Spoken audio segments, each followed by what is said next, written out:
Bonjour à tous, bienvenue à l'atelier Énéagramme. Aujourd'hui, nous allons nous pencher sur la personnalité 9, la base Énéagramme 9 et la base Énéagramme 2. On va regarder quelques différences. Ce n'est pas anodin, dans le sens où bien souvent on les confond, c'est-à-dire par le comportement que l'une et l'autre de ces structures ont, parfois on confond le 9 et le 2. Alors si vous découvrez l'énéagramme à travers ces vidéos, non, on n'est pas un numéro, et je pense que c'est important de le rappeler. Je ne vais pas représenter globalement l'énéagramme dans cette vidéo, parce que ça prendrait beaucoup de temps. Rappelons simplement que c'est un système ancien, ce n'est peut-être même pas une grille de la personnalité, c'est un système qui est vraiment fascinant. Plus vous allez potentiellement comprendre la manière dont la figure s'articule, et plus ça devient un alphabet, c'est-à-dire vous allez être en mesure de mettre peut-être toutes les connaissances que vous avez concernant l'humain dans cette figure. Je sais que ça paraît un peu fort ce que je dis, mais c'est vraiment, et je ne serai pas le premier d'ailleurs à le faire, parce que dans quelques temps, je vais par exemple poser l'énéagramme et les fleurs de Bach. Donc je ne peux pas parler des fleurs de Bach. Et on sait que les fleurs de Bach jouent sur l'émotionnel. On sait qu'aussi l'énéagramme est une invitation à l'investigation profonde. Et une fois que vous avez découvert votre personnalité énéagramme, votre profil énéagramme, c'est-à-dire la manière dont le mental filtre l'expérience, alors naturellement, vous allez avoir, et ça sera une invitation, pas une obligation, une invitation à démanteler, on va dire, cette personnalité souffrante, à regarder finalement quelle attitude mentale nous fait tant souffrir au quotidien. Et c'est pourquoi je parle souvent d'attention première, compulsion, énéagramme, et puis tendance passionnelle, parce que c'est à travers ces filtres-là qu'on va vraiment prendre du recul avec cette personnalité souffrante. Alors, effectivement, l'énéagramme peut être vu de bien des manières, et aujourd'hui, on va présenter l'énéagramme d'une manière simple, concrète, j'ai envie de dire occidentale, et c'est parfait. Néanmoins, rappelons que peut-être l'aspect le plus fascinant de l'énéagramme, c'est que quel que soit l'endroit où vous êtes né, quel que soit votre niveau culturel, en fait, une fois que vous avez trouvé ce profil énéagramme, et ce qui est assez fou, c'est qu'on arrive finalement, si on s'intéresse vraiment de manière authentique, si on baisse un peu les gardes, la garde de l'ego qui veut protéger notre individualité. En réalité, l'énéagramme montre que le mental fonctionne, montre 9 manières dont le mental peut fonctionner. Et qu'en réalité, on va effectivement trouver, à un moment donné, si on le souhaite, vraiment, on va trouver cette manière dont le mental filtre l'expérience. Alors déjà, c'est fort ça. Mais ce qui est peut-être le plus fascinant, c'est qu'une fois que vous avez découvert cela, vous allez vous rendre compte que quel que soit où vous êtes né sur Terre, quelle que soit votre culture, quand un 2 se désintègre, il prend les défauts du 8. Alors, on va parler plutôt d'involution au lieu de désintégration, parce que le mot désintégration est chargé dans la... on va dire d'un point de vue au niveau de la psychiatrie, au niveau de la psychanalyse, au niveau de la psychologie, le mot désintégration peut être chargé d'une certaine manière. Donc parlons d'involution. Quand un 2 involue, il va prendre les défauts du 8. Quand un 9 involue, il va prendre les défauts du 6. Et le 5 va prendre les défauts du 7, etc. C'est-à-dire, systématiquement, l'involution sera toujours la même. Et ça, c'est peut-être... Quand on comprend ce que ça veut dire, ça voudrait sous-entendre qu'il y a des lois universelles qu'il y a derrière. Je ne sais même pas comment l'exprimer en fait. Alors, je ne sais même pas si on arrive à percuter ce que ça sous-entend. Ça sous-entend que le mental est quelque chose de prévisible.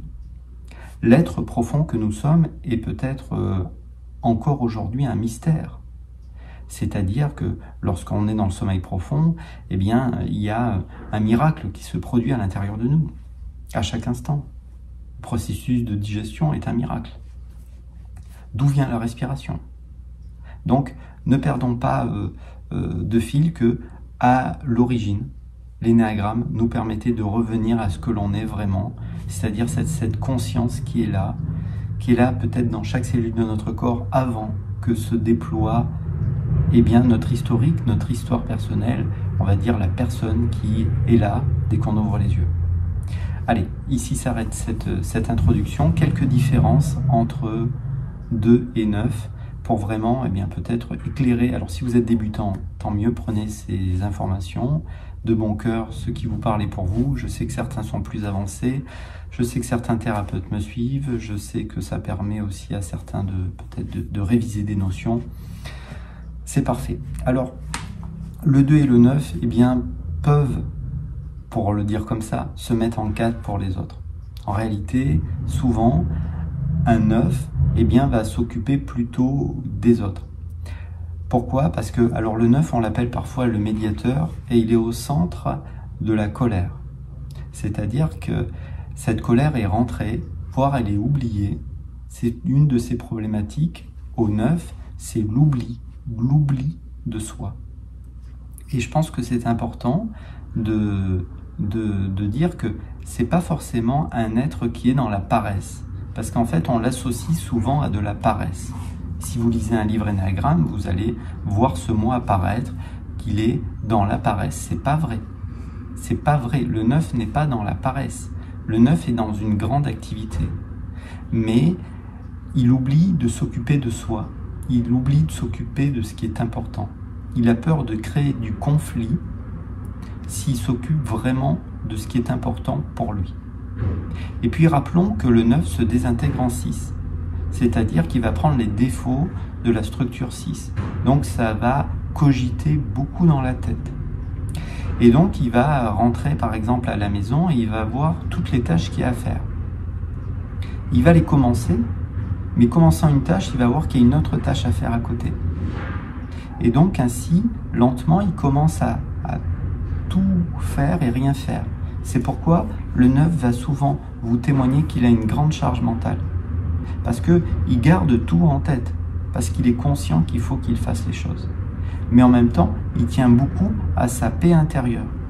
Il veut paraître agréable à vivre, c'est un peu aussi son orgueil, il dit qu'il est bien et agréable à vivre. Et en même temps, eh bien, pour garder cette tranquillité apparente, eh bien, parfois il va avoir besoin de s'endormir, d'endormir son malaise. Et là, c'est un mécanisme de défense. On parle en général de narcotisation. C'est-à-dire, il va trouver une manière légère de s'extraire de son malaise profond, de cette anxiété qui arrive quand il voit qu'il faut qu'il fasse certaines choses. Et là, pour narcotiser, ça peut prendre des formes très différentes. Il peut narcotiser avec un verre de vin, un cappuccino, une série, de l'origami, même peut-être du sport, c'est possible. Donc, à un moment donné, eh bien, il ne veut pas s'occuper de l'essentiel. Et en fait, s'occuper de l'essentiel, ça serait d'abord s'occuper de lui. Et ensuite, une fois qu'il s'est occupé de lui, de ce qu'il veut vraiment, de ce qui est vraiment important pour lui, et ça sous-entendrait passer à l'action pour lui, il prendra à ce moment-là les qualités eh bien, du 3. Au lieu de faire ça, eh bien souvent il va s'occuper des autres. Parce qu'en fait, tous les moments pour lui se valent. Il n'y a pas un moment qui est plus agréable que l'autre. L'enfant 9 va témoigner que en réalité, enfant, il se voyait un peu partout. C'est pour ça qu'on dit qu'il est médiateur, parce que il comprend l'aspect positif d'une personnalité et l'aspect positif d'une autre personnalité. Donc quand il entend les autres parler, intérieurement, ça dit ben oui, c'est vrai. Et puis de l'autre côté, ben oui, c'est vrai ça aussi. C'est pourquoi on lui accole parfois malheureusement cette étiquette de médiateur. Et c'est vrai que on le retrouve parfois en sandwich dans la famille, dans les conflits dans la famille. C'est-à-dire si par exemple les frères et sœurs s'entendent pas ou les parents s'entendent pas, parfois ben, on le retrouve un peu au milieu. Et il se dit, peut-être l'enfant 9 aussi, se dit que si ses parents se sont séparés, c'était peut-être à cause de lui. On disait autrefois, aujourd'hui ça a perdu sa valeur, hein, on disait autrefois que l'enfant 9 c'était l'enfant des séparations. Et donc, comme il ne savait pas très bien où il était, il ne savait pas très bien quoi faire pour lui. Et puis, certains d'autres 9 ont l'impression qu'on ne lui demandait pas trop comment il se ressentait, ou qu'on ne s'occupait pas vraiment de lui, ou que ses parents n'avaient pas vraiment le temps. Et là, déjà, on peut glisser vers le 2. Parce que le 2, effectivement, sa blessure, lui, c'est qu'en fait, il s'est senti mal aimé, un peu rejeté. Et dans le schéma de l'enfance, eh bien, vous retrouvez souvent le 2 qui va vous dire « il fallait que je m'occupe des autres pour attirer l'attention, pour être aimé ». Le 9 s'occupe des autres aussi, mais il s'occupe des autres pas pour lui, mais parce qu'il s'oublie lui-même. Alors que le 2, en fait, va aider les autres, mais attend quelque chose en retour. Il attend une drogue, malheureusement, qui est négative pour chacun d'entre nous. Cette drogue, c'est l'attention. Il veut de l'attention. Et en fait, derrière le fait d'être vu, d'avoir de l'attention, de savoir que les autres voient qu'il se sacrifie pour les autres aussi, alors il se sent rempli. Il sent qu'il a de la valeur comme ça. Donc il va beaucoup dépendre de finalement comment l'autre réagit à l'aide qu'il propose. Le 9, lui, n'attend rien. Il n'attend même pas un merci peut-être. Alors que le 2, lui, attend ça. C'est une position de sauveur. Souvent, c'est une position de sauveur. Et donc, malheureusement, comme il quémande de l'amour, ou parfois, quand il va mal, on dit qu'il achète de l'amour, ben parfois, quand il voit que les autres ne voient pas tous les efforts qu'il fait, eh bien, il va se désintégrer, lui, en 8. Et là, il y a un esprit de rancœur, de vengeance. Je vais te le faire payer, tu sais. Tu veux pas voir tout ce que je fais pour toi, je vais te le faire payer d'une manière ou d'une autre. Voilà. Il va prendre à un moment donné les défauts du 8 qu'on appelle le boss. Donc voilà une différence fondamentale. C'est-à-dire que Eva et Clara, eh bien l'une est 9, l'autre est 2, et oui, peut-être que les deux passent leur temps à s'occuper de la maison, des enfants, du ménage, etc.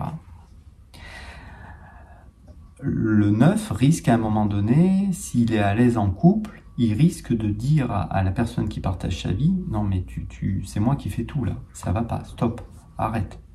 Il risque de faire sortir un petit peu cette colère. Enfin, elle sera un peu retenue, mais enfin, il voudra quand même exprimer que c'est pas ok, que ça soit moi qui fasse tout.